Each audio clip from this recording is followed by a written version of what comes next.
Aliás, você acha que consegue me entregar 30 peças dessa até a semana que vem? Consigo, sim.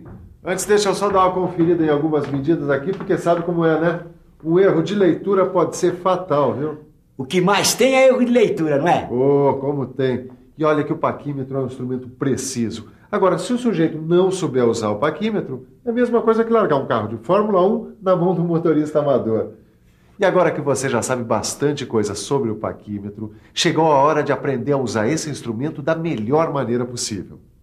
Na teleaula de hoje, você vai aprender a usar corretamente o paquímetro. Vai ver quais são os erros de leitura mais comuns e, principalmente, vai saber quais são os cuidados de conservação que se deve ter para conservar o paquímetro.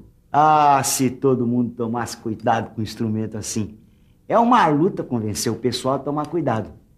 E cuidado com o instrumento é economia de tempo e qualidade de produção. No final, todo mundo sai ganhando. E se você também quiser sair ganhando, conserve seu lugar em frente à TV, porque a nossa teleaula já está começando.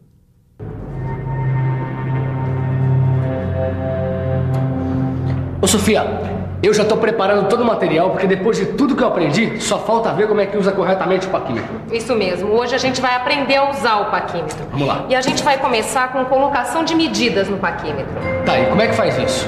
Quer ver um exemplo?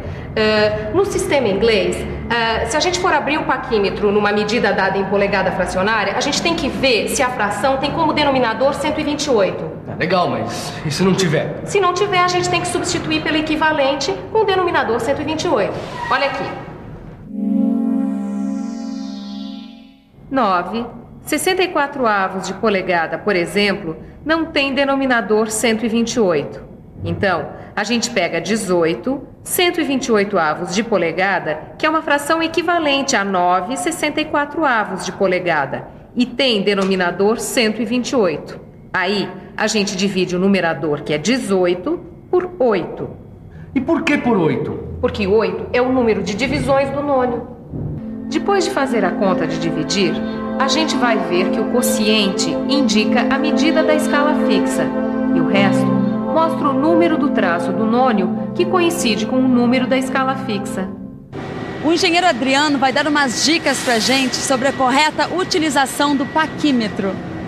O mais importante que o operário tem de saber fazer é abrir o paquímetro na medida pedida, para ele poder regular uma medida, conferir uma traçagem. Aquela regrinha do denominador 128? Essa mesmo. Por exemplo, para você abrir o paquímetro na medida 25, 128 avos de polegada, é preciso observar o seguinte. Na fração 25, 128 avos de polegada, o denominador já é 128. Então a gente divide o numerador 25 pelo número de divisões do nônio, que é 8. O quociente é 3 e o resto é 1.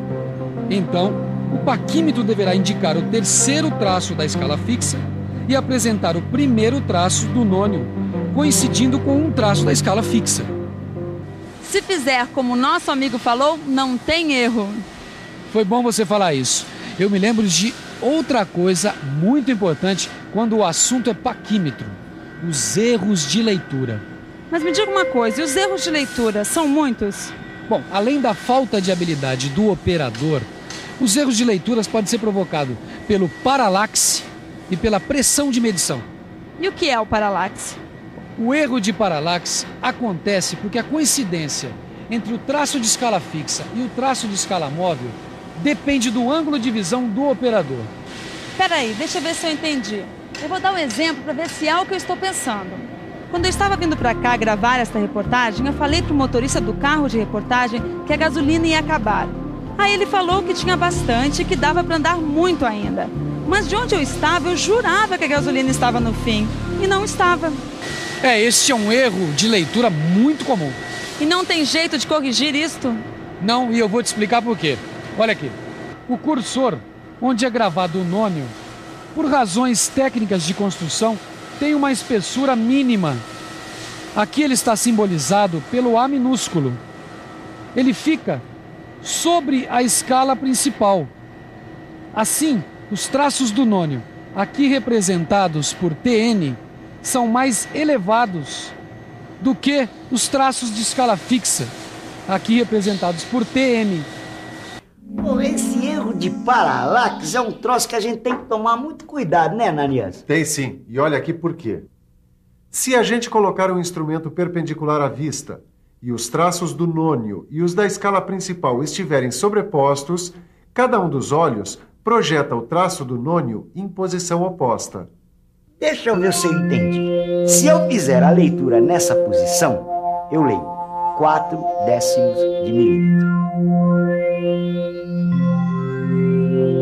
E fazendo a leitura com o paquímetro numa posição perpendicular aos olhos, a leitura correta é 45 centésimos de milímetro.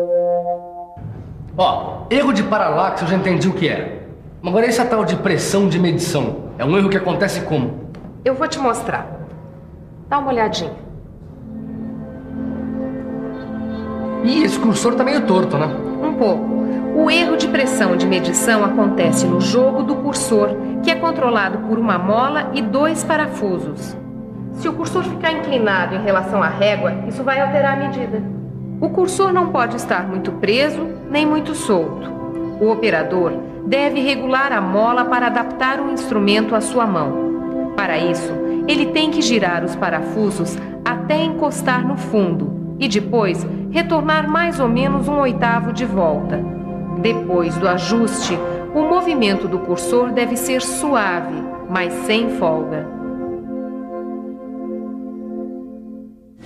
Agora que a gente viu como evitar alguns erros, vamos falar sobre a técnica de utilização do paquímetro. Para ser usado corretamente, o paquímetro precisa ter seus encostos limpos e a peça que vai ser medida tem que ser posicionada corretamente entre eles.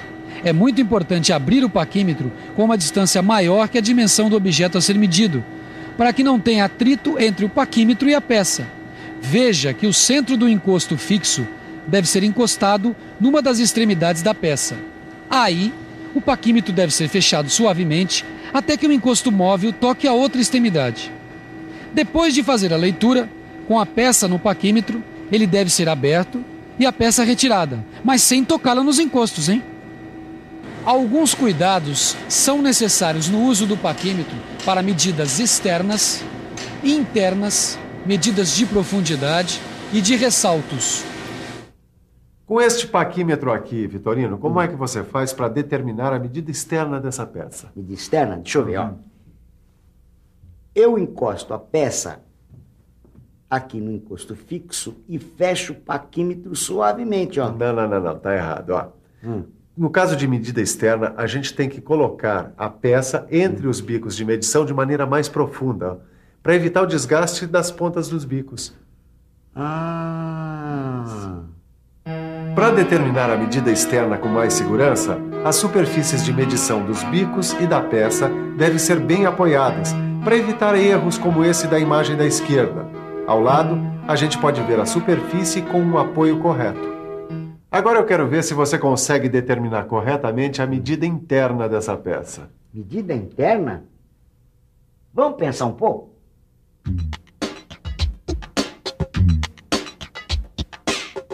Deixa eu ver.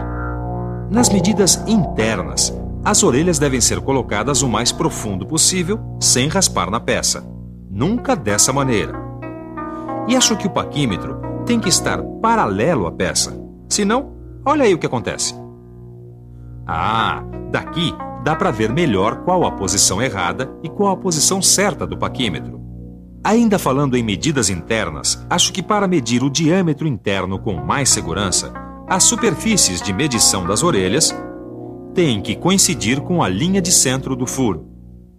Nas medidas internas, o operador tem que tomar a máxima leitura para diâmetros internos e a mínima leitura para faces planas internas. Tudo pronto para começar, Caio? Pronto, claro. Eu tô louco para saber quais os cuidados que a gente tem que tomar com a medida de profundidade. Então presta atenção aqui.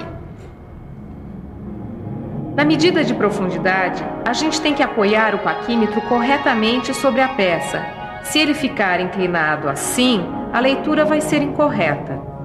E essa haste aí também é usada para medidas de ressaltos? De jeito nenhum. Olha aqui. Nas medidas de ressaltos, a gente tem que colocar a parte apropriada do paquímetro para ressaltos perpendicular à superfície de referência da peça. A vareta de profundidade não deve ser usada nesse tipo de medição porque não permite um apoio firme, tá vendo? Então, faltou a gente aprender alguma coisa sobre o uso correto do paquímetro? Faltou o principal, a conservação do paquímetro. Como todo instrumento de medição, o paquímetro precisa de muito, mas muito cuidado com o manuseio. Por isso, para você ficar por dentro, eu vou falar agora os 5 mandamentos da boa conservação do paquímetro.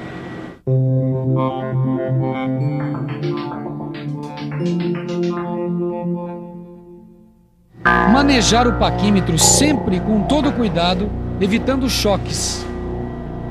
Não deixar o paquímetro em contato com ferramentas para não lhe causar danos. Evitar arranhaduras ou entalhes, pois isso prejudica a graduação. Não pressionar o cursor além do necessário. Limpar e guardar o paquímetro em local apropriado. Bom, em matéria de paquímetro a gente aprendeu bastante hoje, mas não custa ficar de olho na revisão para ver se não escapou nada. E atenção, se liga aí que é hora da revisão. Na teleaula de hoje, você aprendeu a fazer a colocação de medida no paquímetro. Viu que os erros de leitura mais comuns são a paralaxe e a pressão de medição. Aprendeu algumas técnicas de utilização do paquímetro.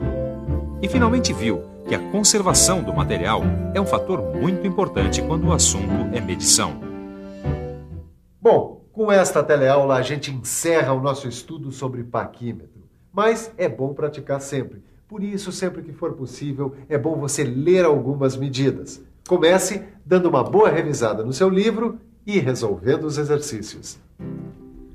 Falando nisso, você está conservando seu livro em bom estado? Olha lá, hein? Ele também é um instrumento útil, pois mede o nosso conhecimento. Até a próxima aula.